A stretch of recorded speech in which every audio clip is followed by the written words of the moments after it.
Hi everyone, Rich Crescenti here with another in our series of videos making music with Melodyne, and today we are discussing how to edit vocals with vibrato. Now vibrato can be a very powerful musical tool offering energy and character and excitement, but it's also important that it match the production we're working on and the sound that we hear in our head. So this is not an explanation of how you should edit your vocals. These are an explanation of the tools that you can use to get the sound you're looking for. There is no right or wrong way to do this, only ending up with the sound that you want. Now, almost everything we're doing today can be done inside Melodyne Assistant and higher. However, at the end, we will use the sound editor, which requires Melodyne Studio. Okay, let's jump in and look. This is Please Dance by Bree Holland here out of Los Angeles. Let's give it a listen.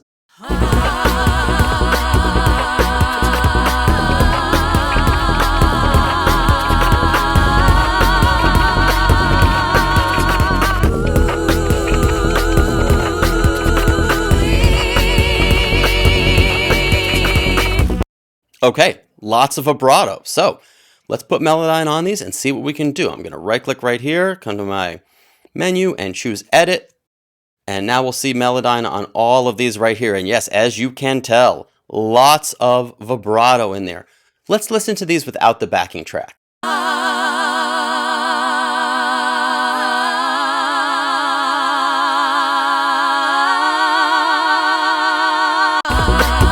Okay, she has a nice voice, but there is a lot of variation in terms of amplitude, in terms of the speed and variation of vibrato, in terms of the timing. So we want to tighten this up a little bit. Okay, so let's start off with just one vocal. I'm going to come to this one right here, and let's zoom in on this first blob and take a look at it. Now, the most common and easy tool to use right here is your modulation tool. You can right-click and come to your pitch tool, and right underneath that you see modulation.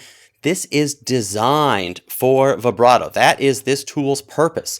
So I can click on this blob and you'll see it's at 100% right now. It is unedited. And using this tool, I can increase the vibrato or drag it down to nothing. You'll see it says about 0 up there.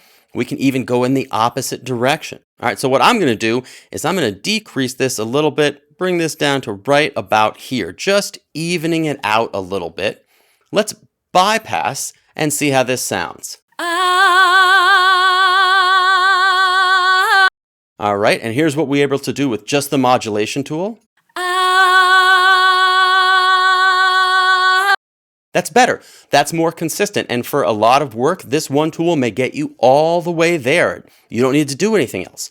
However, you may want to go a little further with this. So the next step that I would probably take would be to come in. Let me undo what I did right there.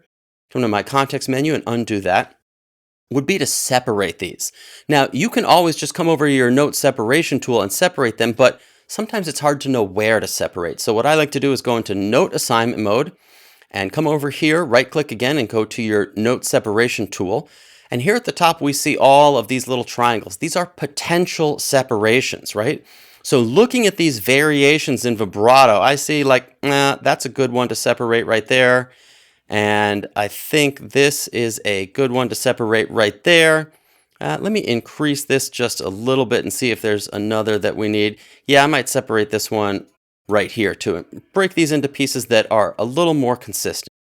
Now I can come back over here to my edit mode, and using my modulation tool, I can now work with these individual blobs right here, right? To make sure that they kind of have the same amount of swing within them. So it's not just batch processing, we're working on each one of these blobs right here. And I actually see a problem with this edit right here. You can see this line coming up. This is easy to solve. Just come over here to your note separation tool, and I often find that I can move this note separation over till we get to a point where it's kind of a smooth transition, right? We're going to get a better, cleaner sound that way. Okay, so now that I've done that, what I might do is select all of these blobs, and now I can come to my leveler macro. I want these to all be the same volume. That's pretty important right here. So with this leveler macro, I can just even these out 100%.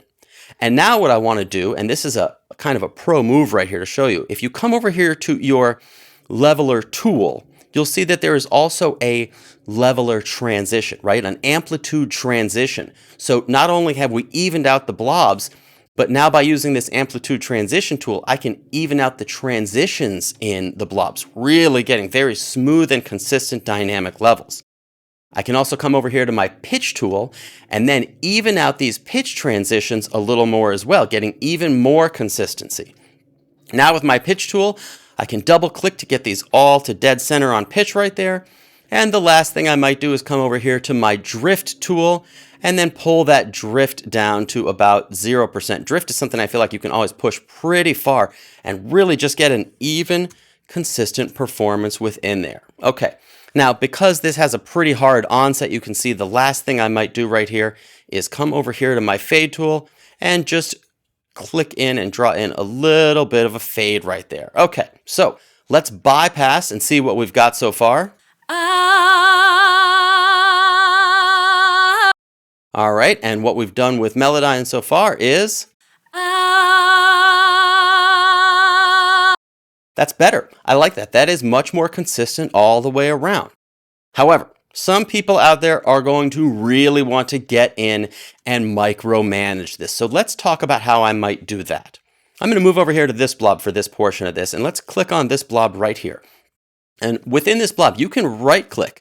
And if you come over here to your note separation tool, you'll see an option that is separate notes as trills. This only works on vibrato passages, but if you click this, it will break all of these notes into the up and down swing, right? The trill. And so the first thing that I want to do is make sure that this worked correctly. I want to make sure that each one of these blobs is a swing up or a swing down. And I see one here at the beginning that I want to edit a little bit, right? I think this one should be moved over a little bit right here just to make it a little bit more consistent all the way around. All right, so how I might do this, right, is I've got the first part of the note right there, G sharp, and the last part of the note right there.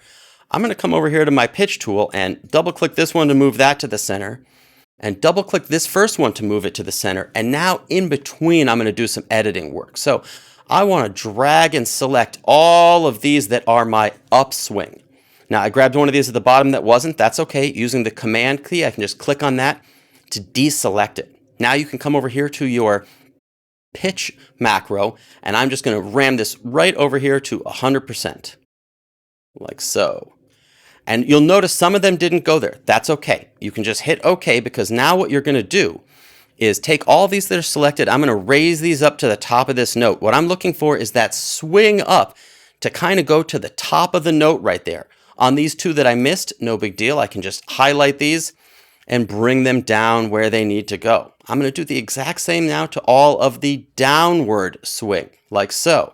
Got all of these, missed this one right here. Let's come back up to our pitch tool and just get that right to 100%, and we'll do the exact same thing. I'll hit OK, and I will move these down so that these notes come to their selected. That swing goes down to the bottom of the note. And these ones that went to the wrong place, that's okay. I'm going to grab these because now I can bring these up here as well. So we're going to get really even and consistent. Now that we've done that, I want to select all of these and do the same thing I did earlier, right? I'm going to come to my leveler macro. I'm going to even these out like so and hit OK. And then I'm going to come over here to my amplitude tool. And using those transitions, I'm going to smooth out the amplitude transitions. I'm also going to come to my pitch tool and smooth out those pitch transitions that we get right there. So now what we've got is this very consistent swing all the way around right there. Let's see how this sounds. Okay, let's bypass Melodyne and see where we got. Okay, and how far did we get with this Melodyne? So much more consistent in terms of amplitude, in terms of variation and swing. This is a very clean and clear vibrato right here. Now, sometimes you may come to the end of a note and find that you want that vibrato to continue right here, and it wasn't performed that way. You know, for general copying and pasting, like copying a verse, copying a chorus, moving it somewhere else, I tend to do that in my DAW. But when copying and pasting Melodyne, it does a very cool thing, which is it will stretch the part you are copying to fit the part you're pasting it onto. So I can come to this blob right here, and inside Pro Tools at least, I can hit Shift and the slash, and it will select it. And now we see that this is 890 ticks right there. There's a reason I'm measuring this, because now what I want to do is I'm going to select approximately the same number, not including this one, not including this one. I want up, down, and do the same thing. And we see that that's a little bit more right there, but that's okay. We can squeeze this to fit. So now that I've got those selected, I'm going to hit Command C to copy those, and then select this right here and hit Command V. And now what we've done is we've replaced that to keep that vibrato consistently moving. So we get just like that. Now, there was a little bit of a hiccup right there at the end because we copied and pasted, so there's no longer a smooth transition. This is pretty easy to deal with. You can just come over here to your fade tool, right? And I'm going to fade this one out a little bit and fade this one in, and let's see if this worked. Still didn't work right there. That's okay. When I find this happens, here's how I deal with it. I come over here to my time tool. And in this case, I'm going to make this one a little bit longer and then make this one also a little bit longer and come back over here to my fade tool again. And now I'm going to fade this one out and bring that fade up just a little bit. Fade this one like so, making those just a little bit longer. And let's listen to this. Yeah, it's better. I could do a little more work on that if I wanted to. I might increase those timing wise a little bit longer again right there. And we get, yeah, let's see. Maybe this guy right here could be even a little bit longer as well. There is a little bit of push and pull with this. It depends if you think this is worth the effort or not. Let's move this out even a little bit longer right there. Start a little earlier like so. A little later like so. And let's see. There you go, nice and clean, a smooth edit between those. Okay, so now what we can do is come in here to our sound editor, and this offers a few more tools that are very useful for this. One that I talk about all the time is this very first slider right here, right? This very first slider is everything below your fundamentals. So on all my vocals, I pretty much always get rid of all of that right there. But now what we've also got is this dynamic slider right here. Now, a quick reminder, anything that you do inside the sound editor does not change the visual of this, unlike the other editing. But this slider right here, our dynamic slider, actually controls the dynamics within each blob. If I move it to the right, I increase the dynamics within a blob. If I move it to the left, I decrease the dynamics within the blob. So in a situation like this vocal right over here, I want to take these, I want to decrease these so I get really consistent performance. So I'm going to take this and just bring this down a little bit right here. And let's see what we've got, right? Let's bypass this and just listen to this portion we edited right here. Okay, and let's come back and turn our sound editor on. And now what we get is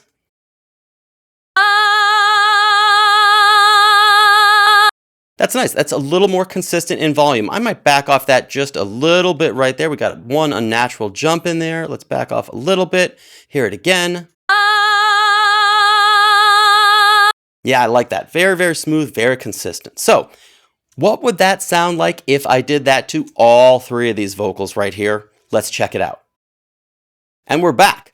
I have now taken all of those tips that I showed you and applied that to all the vocals right here. All right, so let's bypass this and actually let's hear where we got to, right? I'm just going to play this through, and midway through I'll bypass it and then I'll bring it back and you can hear the difference. So in context of the song, here we go.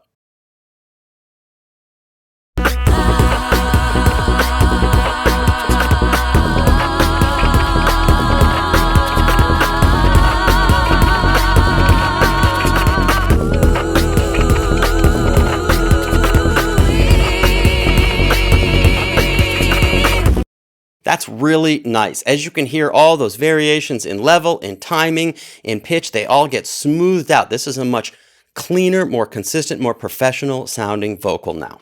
So be sure to like and subscribe and leave a comment. Hope you've enjoyed. See you next time.